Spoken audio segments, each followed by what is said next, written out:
অথচ তোমাদের মনের উদ্দেশ্যটা আমি আল্লাহর কাছে পৌঁছে যাই। সুবহানাল্লাহ। কি উদ্দেশ্যে দিয়েছে কোরবান? কোরবানটা খুব সেনসিটিভ। আপনি গোশত খাওয়ার নিয়ত থাকলে আমি সহজ একটা সিস্টেম বলে দিই। যাদের গোশত খুব দরকার আমি সহজ একটা সিস্টেম বলি, আপনাদের গোশতও খাওয়া হবে, কোরবানি হবে, সব ঠিক থাকবে, সাপও মরবে, লাডিও বাঁচবে। বলবো সিস্টেমটা? বলেন, বলি শোনেন। আপনি খালিস নিয়তে একটা কোরবান করবেন। আপনার যদি প্রচুর টাকা থাকে বা খুব গোশতের প্রয়োজন হয়, খালিস নিয়তে যে আমি এখানে যেই কোরবানটা দেব কোরআন হাদিস সুন্নতেই দেব এবং এটা গরিবের মাঝে বিতরণ করব, সেই স্যাক্রিফাইস অনুযায়ী। এই কোরবান হওয়ার পর এখন আপনার মনে গোশতের খুব দরকার। এখন আপনি এক সপ্তাহ পর গিয়ে 1 মণ গোশত আইনা খান। 1 মণ গোশত আইনা ফ্রিজের ভিতরে ঢুকাইবেন, 1 বছর খাইবেন। কোনো হুজুর যদি এই ব্যাপারে বলতে পারে যে উনি 1 বছর এই 1 মণ গোশত খাওয়ার নিয়ত কেন করলো, এটা কোনো হারাম হবে না।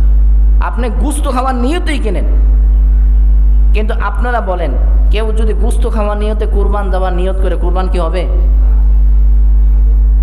তাহলে যদি গোশত কিনা খান, গোশত খাওয়ার নিয়তে সেখানে হালাল হয়, আর কুরবানি করবেন গোশত খাওয়ার নিয়তে সেখানে হারাম হয়। কথা বুঝেন নাই? তাহলে আপনি এটা করেন যে একটা খালিস নিয়তে আপনি কুরবান দেন, এরপরে যদি আপনি গোশত কিনা খান গুনাহ হবে? গোশত খাওয়ার নিয়তেই খান না, সমস্যা নাই। অনেকে চিন্তা করে যে জিবিয়া দিছি, এবার বড় একটা কুরবানি না দিলে মেহমানদারি কিভাবে করবো? আরে ভাই, মেহমানদারি করার জন্য কি বাজারের গোশত কম আছে?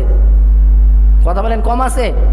আপনি খালিস নিয়তে সুন্দর একটা শরীক হন, হওয়ার পর তারপরে গোশত খাওয়া নিয়তে বাজার থেকে কিনে আনেন। কিন্তু গোশত খাওয়া নিয়তে কুরবান কি হয়? এটা বলেন, হয় কি? এটা তো আমরা সবাই জানি যে গোশত খাওয়ার নিয়তে কুরবানি দিলে কুরবানি হয় না।